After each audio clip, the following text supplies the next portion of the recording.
तो calculation complete कर लेते हैं। मोलैलिटी फाइंड कर लिया आप लोगों ने? स्नेहल कितनी आई वैल्यू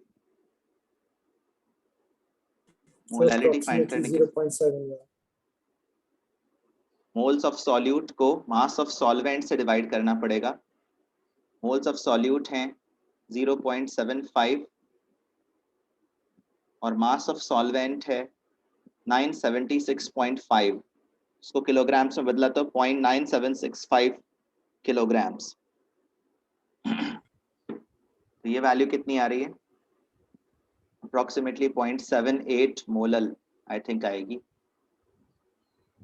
किस किस को मिल गई ये वैल्यू?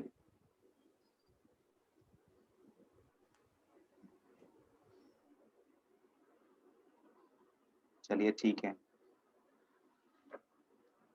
इस तरह से कंसंट्रेशन यूनिट्स पर बेस्ड क्वेश्चंस करना आना चाहिए। इसके अलावा हमने गैस लॉस पर भी बात करी है, आइडियल गैस इक्वेशन पर बेस्ड क्वेश्चन सॉल्व करना सीखा है। तो सारे गैस लॉज आपको ध्यान रहने चाहिए, डाल्टन्स लॉ, ग्राहम्स लॉ, इन पर भी अपन ने डिस्कशन किया है। चलिए क्वेश्चन ग्राहम्स लॉ पर बेस्ड क्वेश्चन करते हैं। 4:1 molar mixture, a 4:1 molar mixture of helium and methane is contained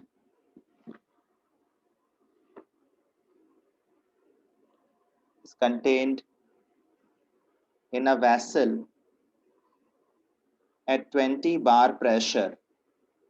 एक वेसल में हीलियम और मीथेन प्रेजेंट हैं, उनके मोल्स जो हैं वो 4:1 के रेशियो में हैं, उनके द्वारा अप्लाई होने वाला टोटल प्रेशर 20 बार है।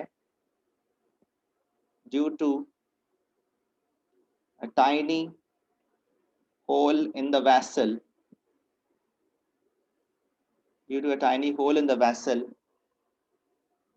the gas mixture leaks out। Gas mixture बाहर निकलने लगा due to a small hole. बाहर का प्रेशर 1 बार के अप्रोक्सीमेट होता है एटमॉस्फेरिक प्रेशर, और अंदर का प्रेशर 20 बार है, तो बहुत ज़्यादा है। और वैसे भी ये बाहर हीलियम और मीथेन नहीं है, तो हीलियम और मीथेन का प्रेशर आउटसाइड द वेसल तो जीरो ही है। तो ये गैसेस हाई प्रेशर से लो प्रेशर की तरफ मूव करेंगी। The gas mixture will start to leak out. What is the composition of the mixture effusing out initially? Mixture effusing out initially।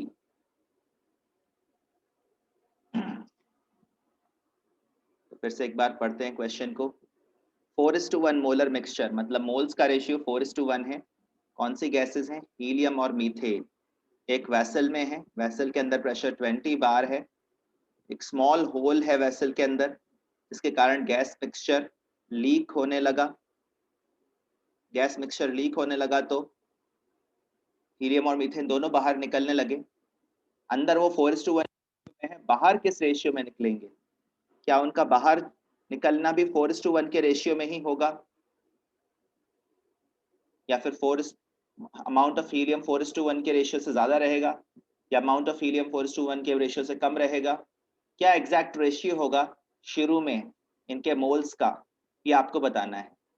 Composition का मतलब यही है, that what is the mole ratio of the gases that leak out, of the mixture that leaks out।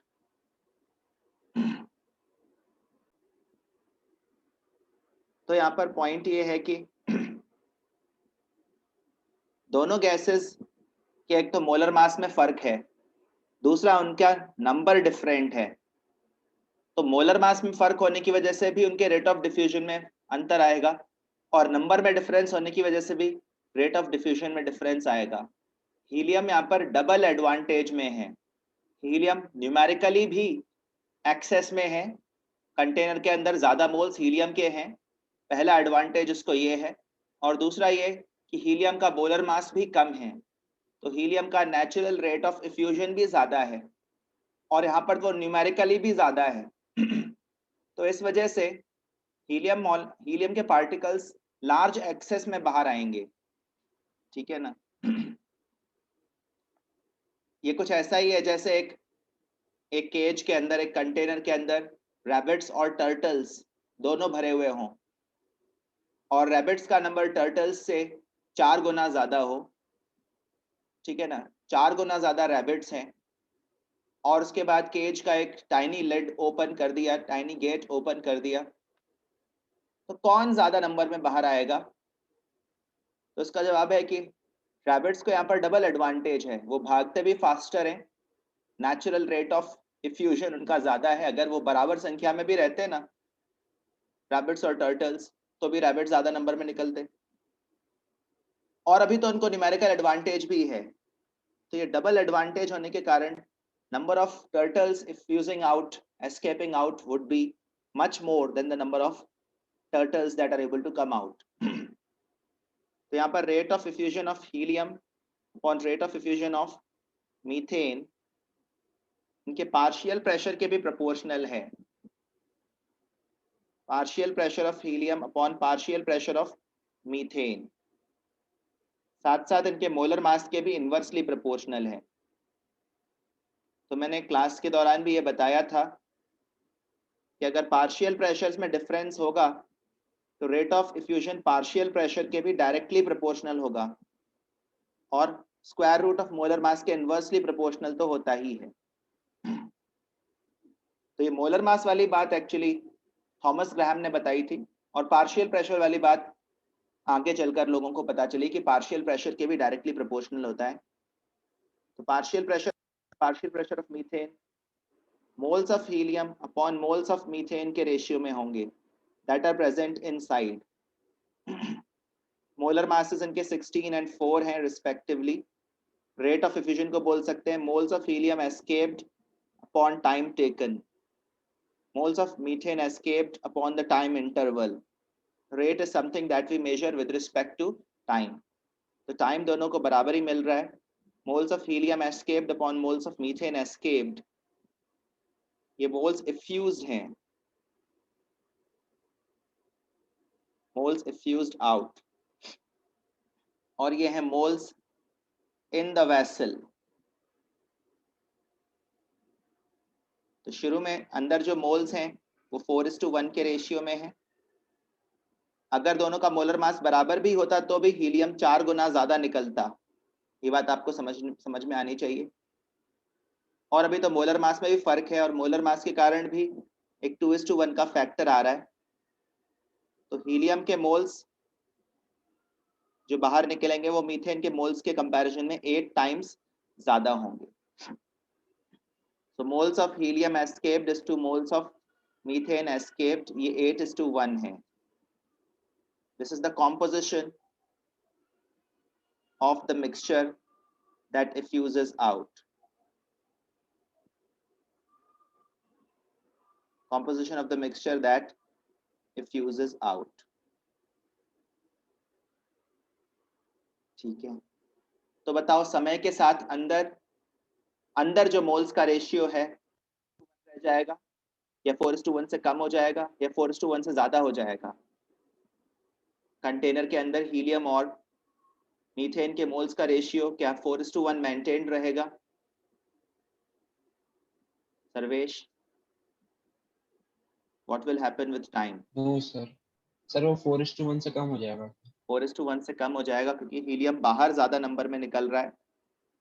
ये ध्यान रहे, ये initial stage पर है 8:1।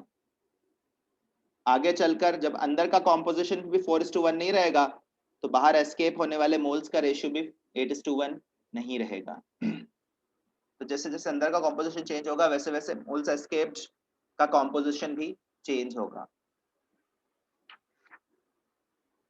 तो गैसेस चैप्टर के भी आप क्वेश्चंस कर लीजिए, किसी का कोई प्रॉब्लम हो, डाउट हो तो आप पूछ सकते हैं। सर इसमें एक पॉइंट ऐसा भी आएगा ना जब मीथेन ज्यादा निकलेगी हीलियम से? हाँ, बहुत आगे जाकर ऐसा आ सकता है डेफिनेटली, क्योंकि हीलियम ज्यादा एस्केप कर रही है। तो सर उसे कैलकुलेट कर सकते हैं? हीलियम ज़्यादा एस्केप कर रही है, तो जब वो दोनों के मोल्स बराबर हो जाएंगे तब भी हीलियम ज़्यादा एस्केप करेगी, फिर मोल्स कम हो जाएंगे, हीलियम के अंदर कम रह जाएंगे, फिर धीरे धीरे और भी कम रहते जाएंगे। तो अल्टीमेटली ऐसा हो सकता है कि मीथेन ज़्यादा निकलने लगे, क्योंकि हीलियम पूरा एस्केप ही कर जाएगा, बाद में मेनली मीथेन निकलेगा। ऐसा भी होगा डेफिनेटली। सर उसे कैलकुलेट कर सकते हैं फिर? इसको कैलकुलेट करने के लिए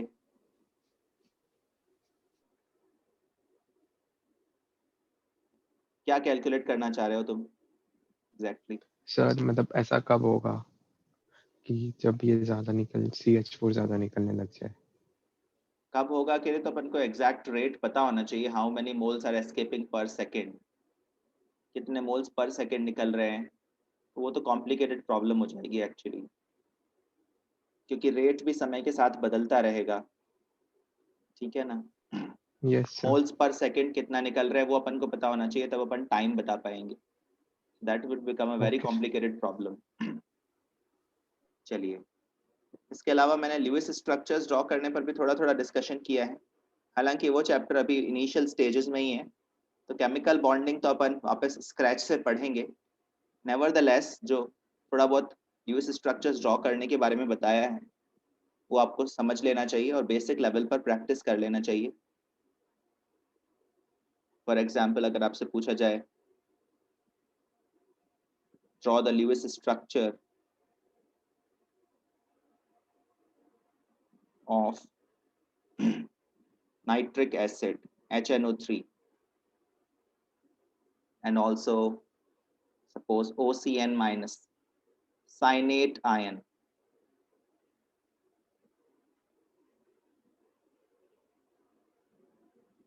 तो आपको सिस्टमैटिकली बनाना आना चाहिए। एट द सेम टाइम आपको ये भी पता होना चाहिए कि कभी कभी स्पीशीज के लिए एक से ज़्यादा एक्सेप्टेबल ल्यूइस स्ट्रक्चर्स बन सकते हैं, उनमें से ज़्यादा स्टेबल कौन है या मॉलिक्यूल का रियल स्ट्रक्चर कौन है वो पता लगाने के लिए हमें आगे कुछ चीज़ें पढ़नी पड़ेंगी। फॉर्मल चार्ज का आइडिया समझना पड़ेगा, रेजोनेंस का आइडिया समझना पड़ेगा। फिलहाल इस स्टेज पर आप इतना जान लो कि एक से ज़्यादा ल्यूइस स्ट्रक्चर्स बन सकते हैं, और अगर बन रहे हैं तो अपन सारे के सारे ही वैलिड स्ट्रक्चर्स आइडेंटिफाई करने की कोशिश करें। एक बार इनके स्ट्रक्चर्स बनाकर बताइए।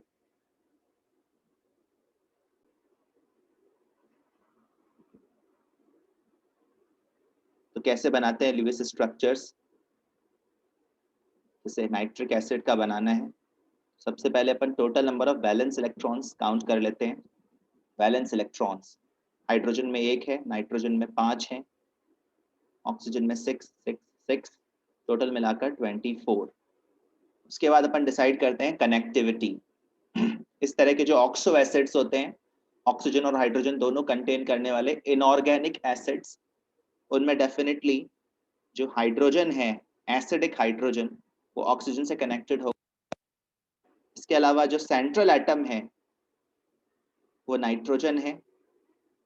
सेंट्रल एटम में आमतौर पर वो होगा जो ज़्यादा बॉन्ड्स बनाने में कैपेबल हो, जिसका साइज भी बड़ा हो, जो अपने अराउंड ज़्यादा एटम्स को अकोमोडेट कर सके, ठीक है, जिसकी इलेक्ट्रोनेगेटिविटी कम हो। तो ये सारे इंडिकेटर्स नाइट्रोजन की तरफ इशारा कर रहे हैं।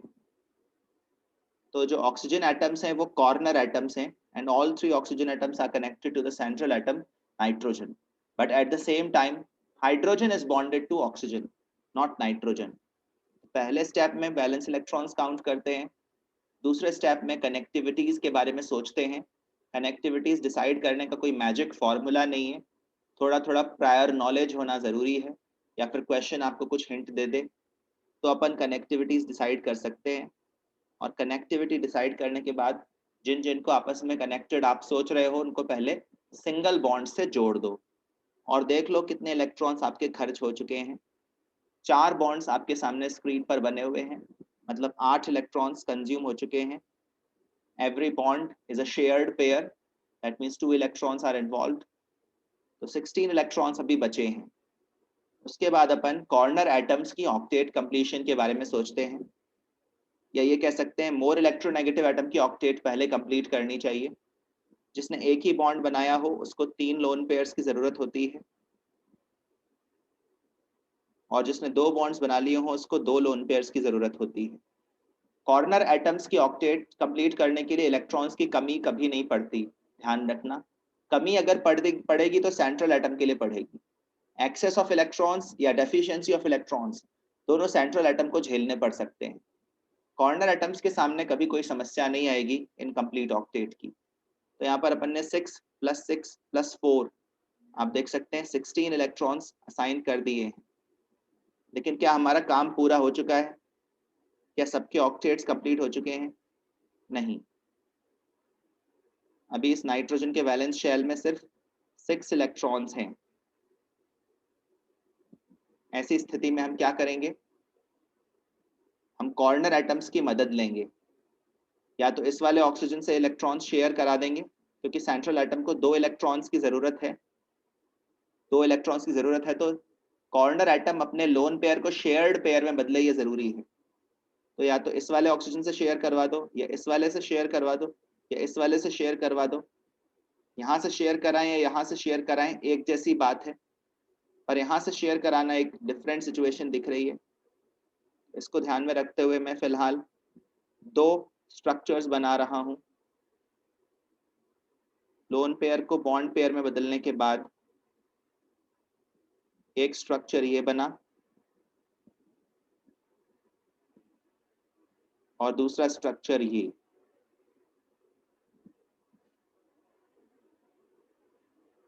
जो मल्टीपल स्ट्रक्चर्स बनते हैं उसको इस तरह के डबल हेडेड एरो से कनेक्ट करते हैं और बोलते हैं रेजोनेंस स्ट्रक्चर्स।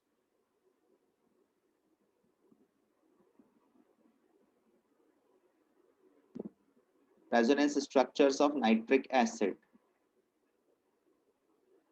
ये स्ट्रक्चर्स आपने ऑन द स्पॉट बनाए। कितने लोगों ने बना लिए ये स्ट्रक्चर्स? किसी को कोई प्रॉब्लम हो इसमें डिसीजन लेने में तो बताइए। कॉर्नर एटम्स की मदद से सेंट्रल एटम की ऑक्टेट कंप्लीट करवानी है। लोन पेयर्स को शेयर्ड पेयर में बदलना है।